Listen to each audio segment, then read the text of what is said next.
All right, welcome. We are about to dive into this absolutely incredible story that's literally flowing through your veins right now. It's the story of how your blood figured out how to do something that is, for all intents and purposes, magic, sealing a wound in seconds. And we're going to see how this life-saving system, well, it's also a living fossil, something that's been pieced together over 500 million years of evolution. So if you've ever seen a chart of the blood clotting cascade, it probably looks something like this, right? It's just a hopelessly complex circuit diagram. You've got a dozen different factors, all these pathways feeding into each other, and honestly, your eyes just glaze over. It almost seems too complicated to have evolved naturally. But here's the thing. This isn't just a confusing diagram. It's an engine of absolutely incredible power, designed to stop a lethal leak in its tracks and fast. So why is it so complicated? Is this some kind of perfect, elegant design? Or is it something else entirely? Well, that's the big question, isn't it? And the answer is just, it's fascinating. See, it's not a perfect design. It's a patched-together masterpiece. So today, we're going to be molecular archaeologists. We're going to take this machine apart piece by piece and see exactly how it was built, layer by layer, starting from the very dawn of animal life. Okay, so let's get right into it. The first thing to understand is that this machine isn't just beautiful, it's dangerous. The need for something like this became absolutely critical the second animals evolved, well, pressurized internal plumbing, our circulatory systems. Just think about it for a second. Any leak in a high-pressure pipe is a huge, potentially fatal problem. Evolution had to come up with a solution, and it had to do it fast.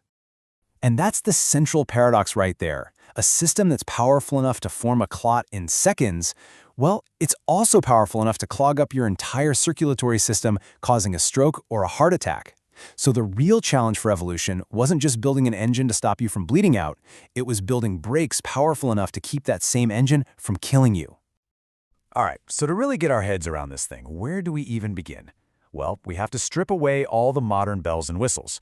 We're going to peel back the layers of evolution and look for the ancient core engine, the essential must-have parts that had to be there right from the start, the moment high-pressure circulatory systems became a thing.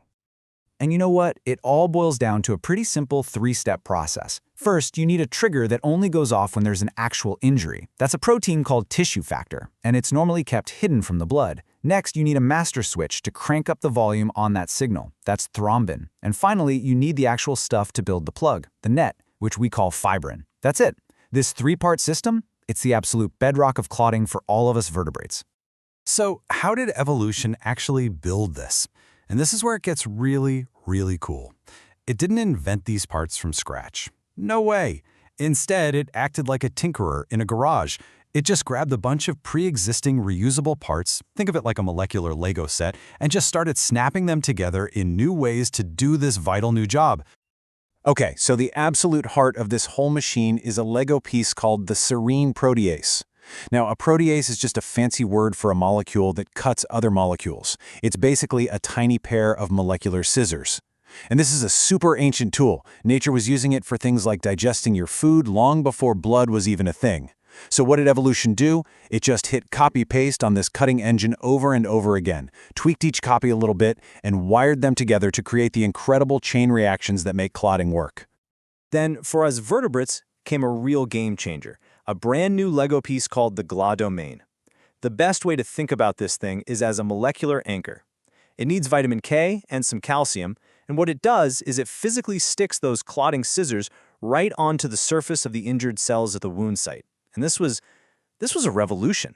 It took what was basically a messy soup of enzymes floating around and turned it into this super efficient surface-based nanofactory. The speed and control went through the roof.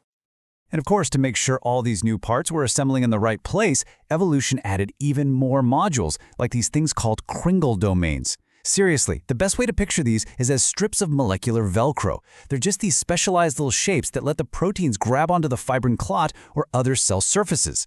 This helps organize not only how the clot gets built, but just as important, how it gets taken apart later.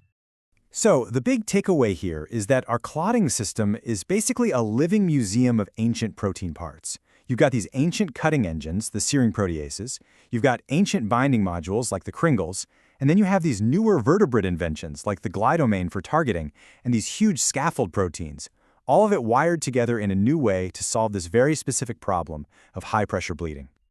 Okay, so we've got the Lego pieces. Now, let's look at how this whole modular system was actually put together over millions of years. And this is where it gets really interesting, because if we look at some of our distant animal relatives, we can see that nature has been solving this same problem in totally different and frankly fascinating ways for a very, very long time. And this right here is a perfect example of how evolution doesn't repeat itself, but it often rhymes.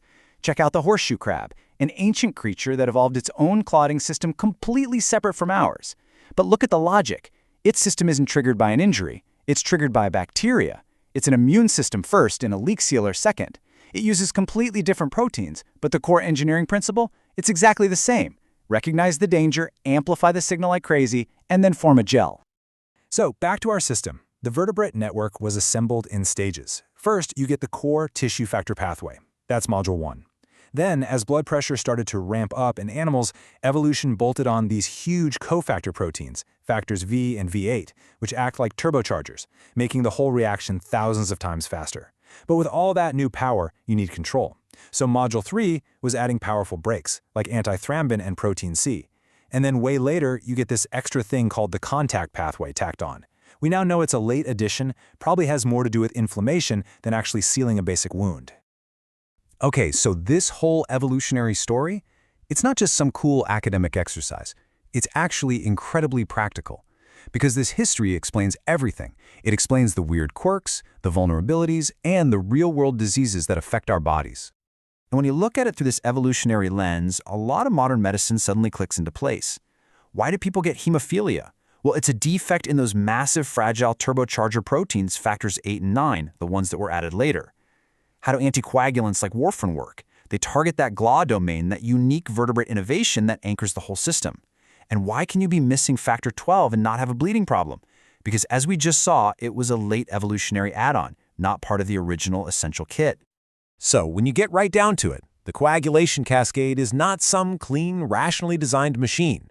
It's a patched-together masterpiece, a molecular Rube Goldberg device built by endlessly duplicating parts, shuffling them around and seeing what works.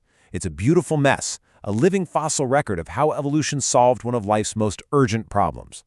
So knowing that it's a patched-together machine and not some perfect design, how does that change the way we should think about treating its failures? It's an amazing testament to the messy, brilliant, and unbelievably powerful process of evolution.